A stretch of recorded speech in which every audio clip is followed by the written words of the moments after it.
2004 წლის 1 ივნისს 12 წლის მოზარდის სასტიკ მკვლელობამ მთელი ქვეყანა შოკში ჩააგდო. მას 11 წლის თანაკლასელმა გოგონამ საკანცელარიო დანიწყელი გამოჭრა. ამ საზარელი შემთხვევის შემდეგ მკვლელი გოგონას პოპულარობამ ინტერნეტ სივრცე ააფეთქა. მასზე ხატავდნენ არტებს და აკეთებდნენ ფანკლუბებს ფორუმებზე. გოგონაზე დღემდე საუბრობენ. ის იყო ყველაზე პატარა და სასტიკი მკვლელი იაპონიის ისტორიაში.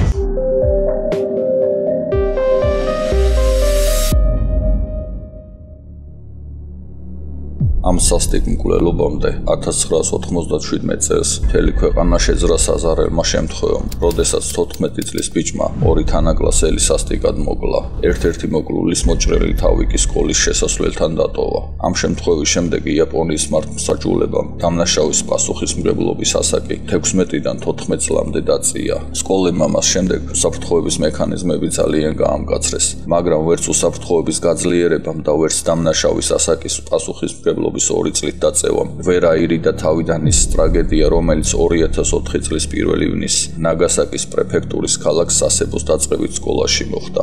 იაპონური კანონი კრძალავს არასრულწლოვან დამნაშავეთა იდენტიფიცირებას, თუმცა გოგონას სახელი შემთხვევით გახდა ცნობილი. იაპონური Fuji TV-ს ეთერში 2004 წლის 18 ივნისს ტელევიზიით გასულ ერთ-ერთ გადაცემაში ნაჩვენების სურათის ანალიზის საფუძველზე გოგონას Tsuji Natsumi ერქვა. ის ძალიან პოპულარული გახდა ინტერნეტში. მას მეტსახელიც კი შეარქვეს ნევადა ტანი, რადგან კლასთან ერთად გადაღებულ ფოტოში მას ეცვა ნევადას უნივერსიტეტის მაისური. ტანი კი არის იაპონური საპატიო სუფიქსის ბავშვური გამოთქმა, რომელიც გამოიყენება მოზარდი გოგონების მიმართ. ძალიან ცოტა ინფორმაციაა ნევადა ტანის და მისი ოჯახური მდგომარეობის შესახებ. ნევადა საერთოდ არ საუბრობდა მის გარშემომყოფებთან, ხოლო როცა საუბარი მის მშობლებს ეხებოდა, ის თითქმის არ საუბრობდა მათზე და მათ ხსენებაზე ბრაზდებოდა კიდეც. ხმები დადიოდა თითქოს მას მამა სასტიკად ექცეოდა, თუმცა როგორც შემდეგ გაიგო, ეს სიმართლე არ აღმოჩნდა და ნევადას ოჯახური ყოფა საკმაოდ ნორმალური იყო. ნევადა ცნობილი იყო როგორც ჩაკეტილი ბავშვი. მას ყველაზე მეტად ჰორორები და საშინელებათა ფილმები იტაცებდა, სადაც ძალიან ბევრი ძალადობა და სისხლის ზღვის სცენები იყო. მისი ყველაზე საყვარელი ფილმი იყო სამეფო ბრძოლა. ფილმის შინაარსის მიხედვით თინეიჯერები კუნძულზე მიხავთ და მოზარდების საკუთარი სიცოცხლის გადასარჩენად იბრძვიან. აგრეთვე მისი ყველაზე საყვარელი ვიდეო თამაში იყო ფლეშ ანიმაცია წითელი ოთახი. ეს გახლდათ ვებსაიტი, სადაც მოთამაშეებს ეკითხებოდნენ, უყვარდათ თუ არა მათ წითელი ოთახი. შემდეგ საიტი კლავდა მოთამაშეს და ოთახს მათი სისხლით წითლად ღებავდა. იმ დროისთვის ეს იყო ყველაზე პოპულარული თამაში ქალაქში და ამ საიტს ძალიან ბევრი მომხმარებელი ჰყავდა.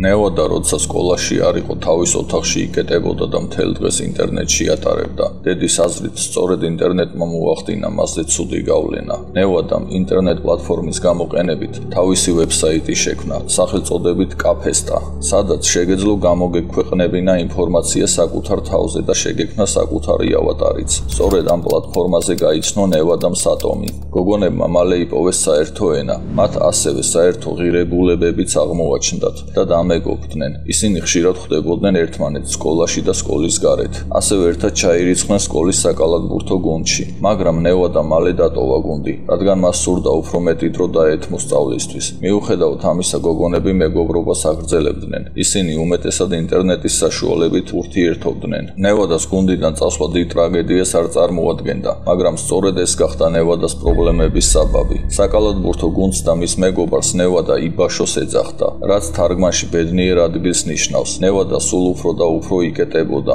მისთვის მხოლოდ ინტერნეტი არსებობდა. სოციალური ქსელი გახდა მისთვის გარესამყაროსთან ერთადერთი კომუნიკაციის საშუალება. სკოლის პედაგოგების თქმით, ნევადა საკმაოდ კარგად სწავლობდა. ძალიან მოწესრიგებული და პასუხისმგებლიანი იყო. ყველაფერი მეხუთე კლასში გადასვლის შემდეგ შეიცვალა. ნევადა სწორედ ამ დროს დაეწყო ნერვიული და ფსიქიკური აშლილობები. საუბრის დროს ის ადამიანებს არ უყურებდა. თვალები მუდამ ქვემოთ ჰქონდა დახრილი. უმნიშვნელო რაღაცაზეც კი უცებ აგრესიული ხდებოდა. კლასელებს სიტყვიერ შეურაცხყოფას აყენებდა და ქაღალდის საჭრელი დანით დაჭრითაც კი ემუქრებოდა მათ. ერთ-ერთი კლასელი ბიჭი ნევადამ სასტიკად სცემა, ძირს წააქცია და ფეხებით შედგა, ხოლო გოგონას, რომელმაც მათი გაშველება სცადა, ნევადამ ყვირილი დაუწყო. ეს არ იყო პირველი და უკანასკნელი შემთხვევა. ნევადა ხშირად მოსწავლეებს ამცირებდა და ჩაგრავდა. ნევადას მდგომარეობა მე-6 კლასში გადასვლის შემდეგ უფრო გართულდა.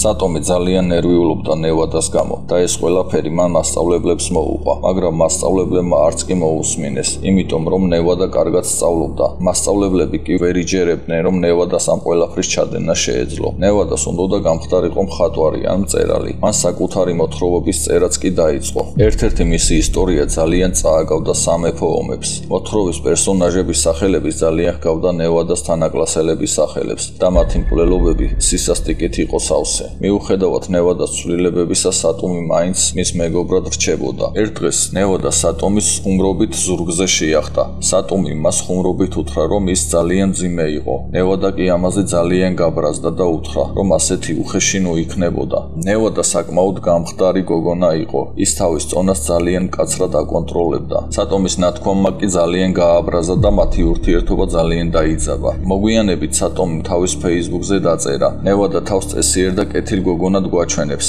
ნევადამ როგორღაც მოახერხა შემძვრალიყო სატომის პროფილზე და მისი კომენტარი წაშალა. ამის გამო გოგონებს კონფლიქტიც კი მოუვიდათ. სატომიმ ნევადას უთხრა, რომ მან იცის ვინ წაშალა ეს კომენტარი. ნევადამ ამის გამო თავის პროფილი საერთოდ გააუქმა. მოგვიანებით ნევადა სხვა გოგონებთანაც შეექმნა პრობლემები. სატომიმ თავის პროფილზე ისევ გამოაქვეყნა პოსტი, სადაც დაწერა, რომ ნევადა მძიმეა. ამ პოსტის გამო ძალიან გაბრაზდა ნევადა და სატომის კომენტარის წაშლას თხოვა. ამაზე სატომემ უარი უთხრა და ნევადას ძალიან პრეტენზიულიც კი უწოდა. მიუხედავად ნევადას მრავალი თხოვნისა ნეგატიური პოსტები ნევადას მისამართით არ წყდებოდა. მაშინ კი ნევადამ გადაწყვიტა მოეკლა სატომი და ამით დაესრულებინა ყველაფერი. ამაზე ის სერიოზულად ფიქრობდა. უბრალოდ ვერ გადაეწყვიტა როგორ გაეკეთებინა ეს. მოეკლა ყინულის სატეხიდანით თუ გაეგუდა. საბოლოოდ გადაწყვიტა ქაღალდის საჭრელი დანა. ამ გადაწყვეტილების მიზეზი ინტერნეტში ნანახი დრამა იყო, რომლის სიუჟეტშიც კლავდნენ უამრავ ადამიანს სწორედ ქაღალდის საჭრელი დანით. 2004 წლის 1 ივნისს სატომემ ერთ-ერთ თავის მეგობარს უთხრა, რომ ინტერნეტ ჩატის დატოვება სურდა, სადაც ჩატის წევრები დღიურის ჩანაწერებს უზიარებდნენ ერთმანეთს და რომელშიც იყო მოწოდება დისტანცირებულიყვნენ ნევადასგან. ამ ჯგუფის მოდერატორი ნევადა იყო. გარდა ამისა, ის ჩატს აკონტროლებდა. ამბავმა მისგან დისტანცირების შესახებ მის ყურამდე მიაღწია, მაგრამ მისი პასუხი მარტივი იყო: რაც გინდათ ის ქენით, უპასუხა მან.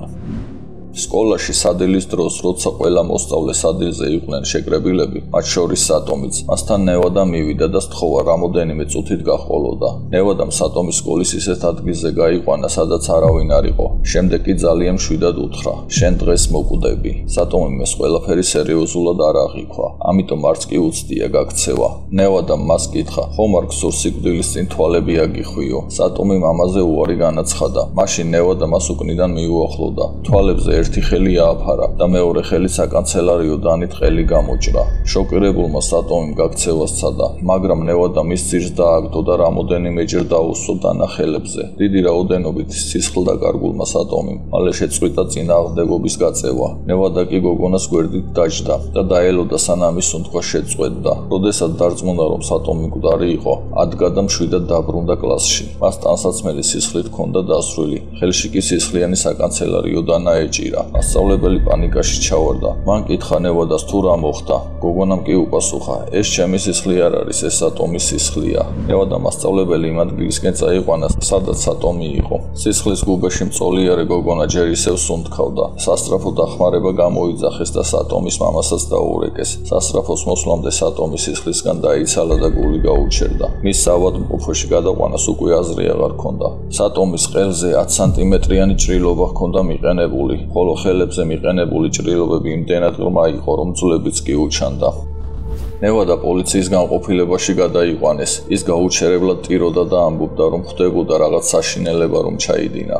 ის ღამე ნევადამ პოლიციის განყოფილებაში გაატარა. მან უარი განაცხადა ჭამაზე და ძილზე. ჩვენების მიცემისას მან თავიდან თქვა, რომ მას არავითარი მოტივი არ ჰქონდა და ეს იყო ყოველგვარი მოტივაციის გარეშე ჩადენილი მკვლელობა, მაგრამ ბოლოს გამოთქვდა, რომ მკვლელობის მოტივი ონლაინ კონფლიქტი იყო. მან თქვა, რომ სატომი მისი ერთადერთი მეგობარი იყო, სანამ ის მასზე ცუდი პოსტების წერას არ დაიწყებდა. მე მას ვთხოვე შეეწყვიტა ეს, მაგრამ ის ამას არ წყვეტდა. მე კი უბრალოდ ეს ყველაფერი მომბეზრდა, ამბობდა ის. ამ ინფორმაციამ და ამის ნიადაგზე მკვლელობამ საზოგადოება შოკში ჩააგდო. სასამართლომ ამ საქმის განხილვა როგორც საოჯახო საქმე ისე გადაწყვიტა. გადაწყვეტილება იმის შესახებ, რომ ნევადასთვის არასრულწლოვანთა კოლონიაში პატიმრობა მიესაჯათ, ვერ იქნა მიღწეული, რადგან იმ დროისთვის 14 წლამდე ბავშვების პასუხისგებაში მიცემა არ შეიძლებოდა. ერთი წლის შემდეგ სასეპოს დაწყებით კლასებში სწავლის დამამთავრებელი დიპლომების გადაცემის დრო დადგა. ანკეტაში, რომელიც ბავშვებს დაურიგდათ, მათ შეეძლოთ განეთავსებინათ სატომის და ნევადას ფოტოები, თუმცა კომპაქტ დისკებით მიცემული ფოტოები სკოლის ადმინისტრაციამ ბავშვებს ჩამოართვა და გაანადგურა, რათა ფოტოები არ მოხვედრილიყო სოციალურ სივრცეში. სატომის ოჯახს გადასცეს სკოლის დასრულების ატესტატი. ნევადასაც გადასცეს დიპლომი, მას ეს დასჭირდებოდა იმისთვის, რომ მოხვედრილიყო საშუალო სკოლაში.